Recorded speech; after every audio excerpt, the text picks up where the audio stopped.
National Guard has already been activated. Schools are closed. States of emergency not only highways closed because I want to show you also some tragic pictures of earthquakes ever in the strongest Atlantic Ocean hurricane ever recorded.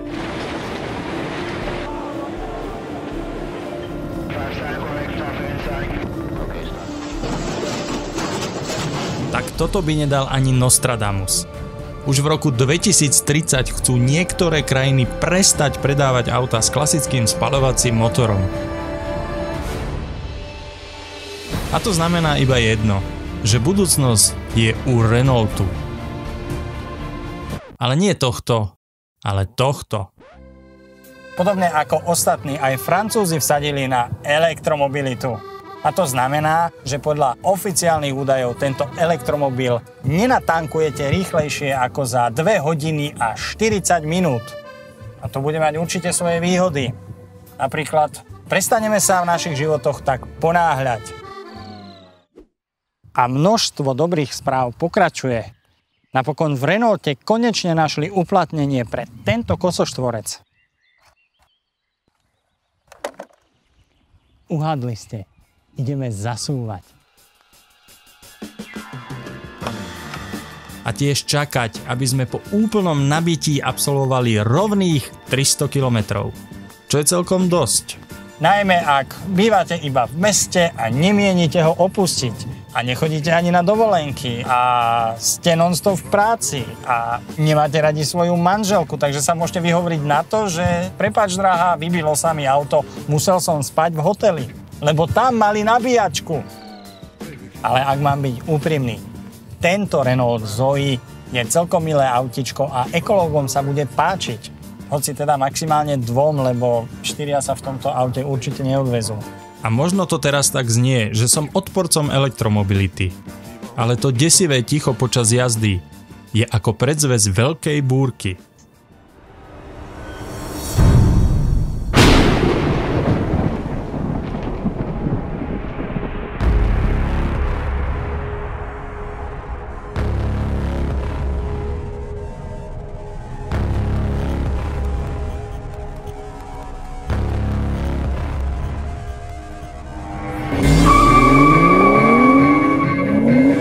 Je to ako keby ste pozerali pornofilm bez zvuku.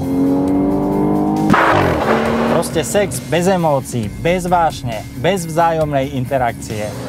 Ale nie dnes. Naša exkluzívna prostitútka je späť. A priznám sa, za tie roky sa nič nezmenilo. Stále je rovnako atraktívna a rovnako žiadúca. Ponovom má táto M240i nielen nové označenie, ale aj vyšší výkon. Konkrétne 340 koní. A maximálny krútiaci moment? Ten má rovných 500 Nm. Čo znamená, že na každom kruhovom objazde môžete robiť toto.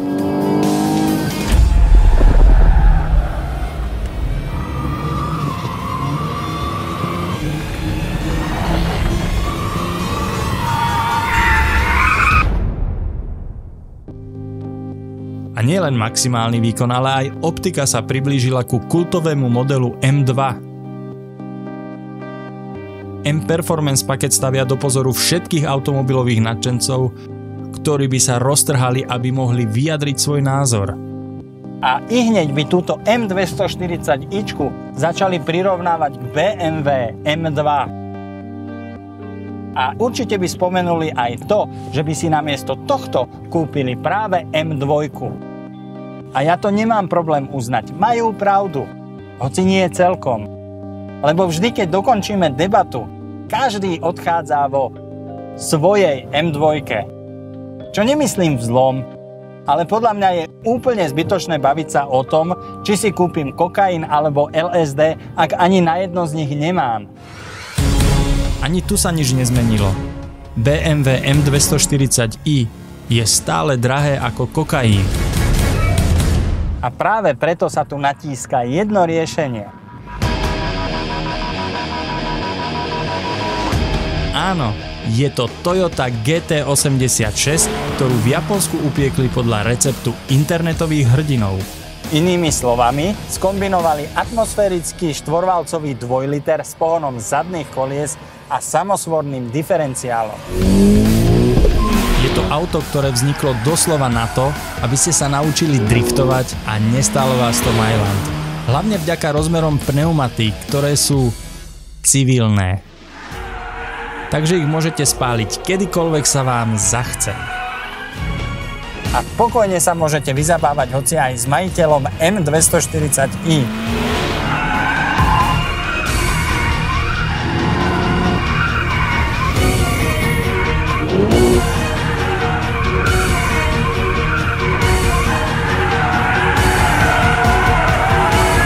Priatelia, toto je jedno z najlepších aut, aké som kedy jazdil.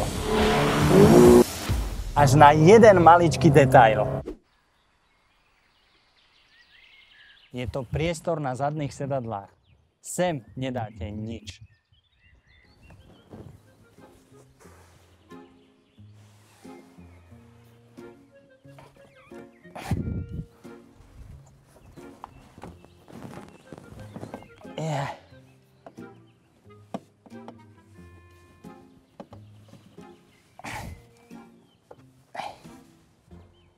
Jedine, že by ste sedeli takto. A do kufra toho tiež veľa nedáte. Čo nás opäť vracia k našej exkluzívnej prostitútke. Pri podrobnom skúmaní sme zistili, že rozdiel v dĺžke medzi BMW M240i a BMW Radu 3 s kódovým označením E46 je presne 16 mm. A to znamená, že vám poslúži aj ako rodinné auto. Na predných sedadlách pohodlne odveziete vášho potomka a do kufra bez problémov zmestíte aj kočík. No a presne tu vyhráva M240ička nad M2. Jednoducho má oveľa komfortnejší podvozok. Inými slovami, musím zrevidovať svoje vyhlásenie. S touto exkluzívnou prostitútkou by som sa veľmi rád oženil. A urobte tak aj vy. Inak si tú vašu vezme niekto iný, vy ju uvidíte na ulici a budete ľutovať. Chápem všetky argumenty pre aj proti, na druhej strane ešte pred pár rokmi bolo kupé bežným rodinným autom. Jednoducho je na čase zachrániť všetko, čo sa ešte zachrániť dá. V tomto prípade je to karoséria klasického kupé, vynikajúci radový šesťvalec a pohon zadných kolies. Lebo ak sa budeme neustále vyhovárať, tak všetci skončíme v p***.